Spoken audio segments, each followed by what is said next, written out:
Kami bersyukur dan berterima kasih karena rahmat-Mu yang berlimpah sepanjang perjalanan hidup kami.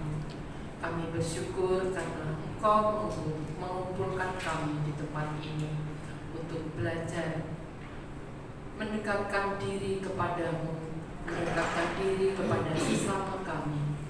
Berkatilah kami pada malam hari ini yang akan menerima materi pengembangan iman. Semoga kami semua bisa mengikuti materi ini dan menjalankannya dalam hidup kami setiap hari. Di pertumbuhan dan perkembangan iman kita itu juga ada campur tangan orang lain. Gak mungkin sendirian ya, iman kita itu gak mungkin sendirian ada. Nah, siapa aja sih orangnya? Gimana cara menentukannya? Nanti kita belajar sama-sama. Saya mau cerita dulu, kenapa sih orangnya bisa mempengaruhi? Saya mau tanya dulu, di sini ada nggak bapak ibu atau adik-adik OMK? Adik-adik, aku kakak-kakak yang ngefans sama artis, ngefansnya sampai luar biasa banget.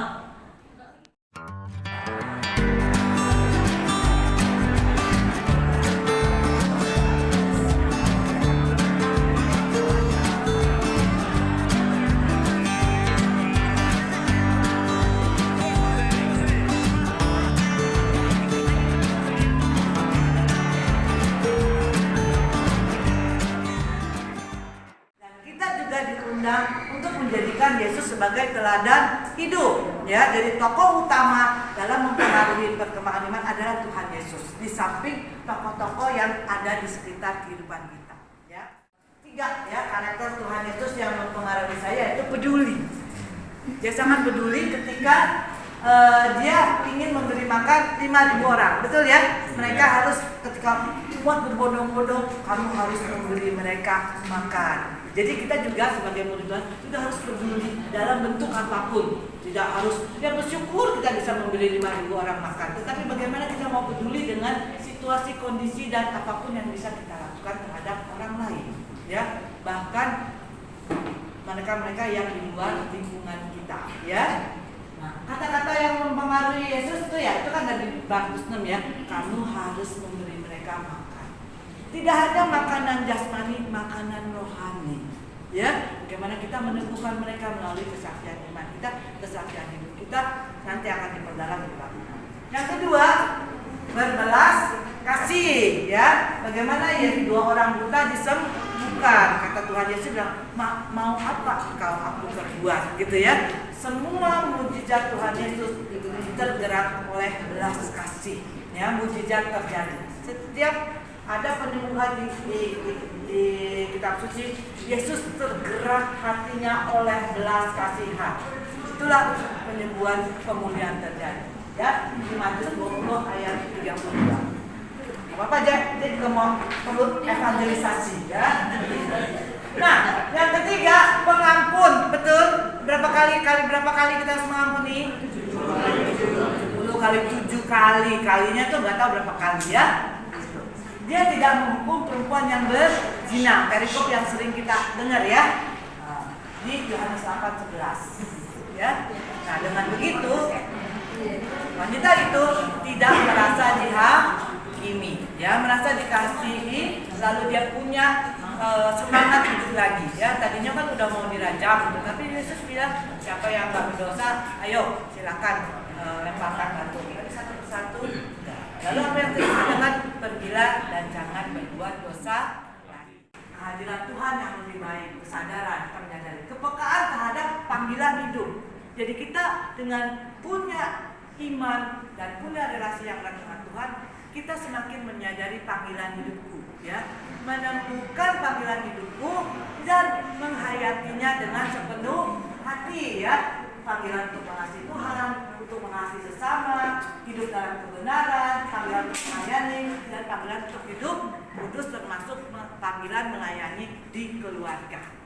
Hidup berkomunitas bertumbuh. Jadi kita nanti setelah ini, Bu Bapak, gabunglah di dalam komunitas yang ada tersedia banyak di paroki, ya, supaya apa? Kalau lidi satu batang kan mudah patah, betul ya. Tapi kalau jadi satu bisa dipakai untuk lebih kuat, ya, terutama apapun itu, ya. Jadi hidup berkomunitas bertumbuh dan pastinya akan menghasilkan buah iman, ya. Ketika kita semakin bertumbuh dan berkembang dalam iman, pasti ada buahnya yang 9 itu, ya. Ada cinta kasih, damai sejahtera, sukacita, kesabaran, kebaikan, kemurahan, kesetiaan, kelembutan, dan pengendalian diri. Itu akan terlihat di dalam kehidupan, ya.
Yaitu kamu yang dipelihara dalam kekuatan Allah karena imanmu, sementara kamu menantikan keselamatan yang telah tersedia untuk dinyatakan pada zaman akhir. Bergembiralah akan hal itu, sekalipun sekarang ini kamu seketika harus berduka cita oleh berbagai-bagai pencobaan. Maksud semuanya itu ialah untuk membuktikan kemurnian imanmu yang jauh lebih tinggi nilainya daripada emas yang fana, yang diuji kemurniannya dengan api, sehingga kamu memperoleh pujian-pujian dan kemuliaan dan kehormatan pada hari Yesus Kristus menyatakan dirinya. Sekalipun kamu belum pernah melihat Dia, namun kamu mengasihinya, kamu percaya kepada Dia. Sekalipun kamu sekarang tidak melihatnya, kamu bergembira karena sukacita yang mulia dan yang tidak terkatakan, karena kamu telah mencapai tujuan imanmu, yaitu keselamatan jiwamu. Demikianlah sabda Tuhan. Yeah.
Ya, nah, kita dipanggil untuk membawa kabar baik untuk siapa? Kesatu, itu ada di buku ya halaman 58, umat Katolik yang aktif, umat Katolik yang non aktif, mereka yang meninggalkan gereja, para kaum muda nih, dan lansia dan kebutuhan khusus. Umat Katolik yang aktif adalah mereka yang ke gereja sekali seminggu, ya, mengaku dosa sekali setahun. Itu maksudnya, gitu ya. Kenapa sih orang yang rajin ke gereja, betul ya? Sakramen Tuhan juga rajin gitu kan? Mengapa perlu? Karena menurut mereka itu ke gereja cuma kewajiban. Yang penting umat Katolik ya harus ke gereja setiap minggu dan harus ngaku dosa. Berarti dia belum punya relasi yang erat dengan Tuhan, belum memaknai bahwa sebagai umat Kristen itu berapa. Ya, kenapa perlu? Mereka belum mengalami relasi yang mendalam dengan Kristus. Yang penting udah ke gereja ya sudah, gitu ya. Ngaku dosa ya sudah, kewajiban, gitu ya. Kekatolikan sebagai rutinitas dan kewajiban belum memahami tugas perutusan. Ya, jadi kenapa kita perlu mewartakan kabar baik? Bagaimana caranya? Ya nanti bincang soal rosario di dalam iman, fellowship, dan terbuka untuk membagikan pengalaman iman tentang Tuhan Yesus. Ini maksudnya ini, ya umat Katolik aktif itu dia cuma hanya melakukan sebagai umat yang rutinitas, belum memahami tugas perutusan. Nah, sekarang saya mau tanya nih kepada ibu bapak yang nanti akan menjadi bahan diskusi, ya. Menurut ibu bapak, kenapa umat itu nggak aktif atau meninggalkan gereja?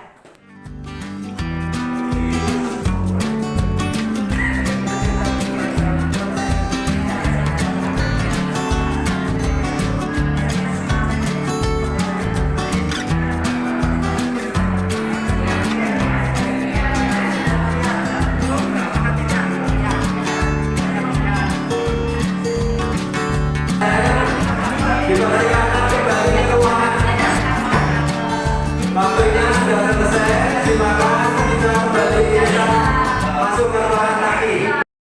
Diskusi bahwa hal yang paling besar itu adalah hobi biasanya, dan hal-hal yang mendesak seperti pekerjaan. Jadi kita harus melakukan pekerjaan atau pergi ke gereja.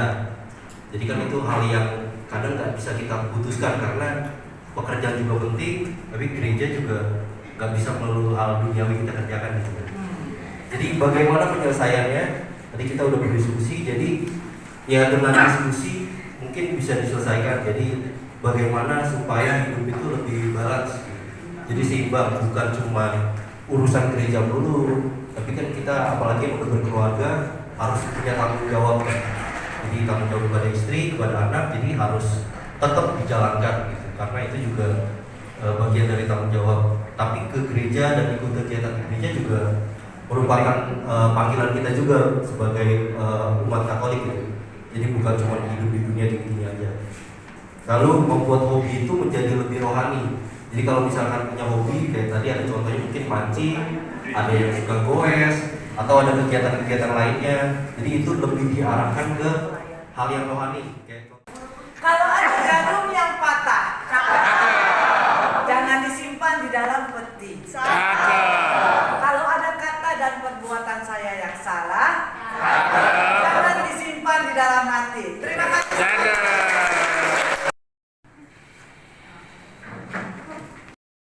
Karena Engkau menyertai kami selagi kami memikirkan mereka yang akan menerima manfaat pewartaan Injil. Sekarang kami unjukkan kepadamu perhatian-perhatian pewartaan Injil kami. Semoga dalam setiap peristiwa yang terjadi, iman kami makin diteguhkan. Yesus, kami. Semoga kami dapat berbagi kasih kepada mereka yang belum mengenal. Yesus, utuslah kami. Semoga kami dapat membantu membawa kembali orang-orang Kristiani yang tidak aktif. Yesus, utuslah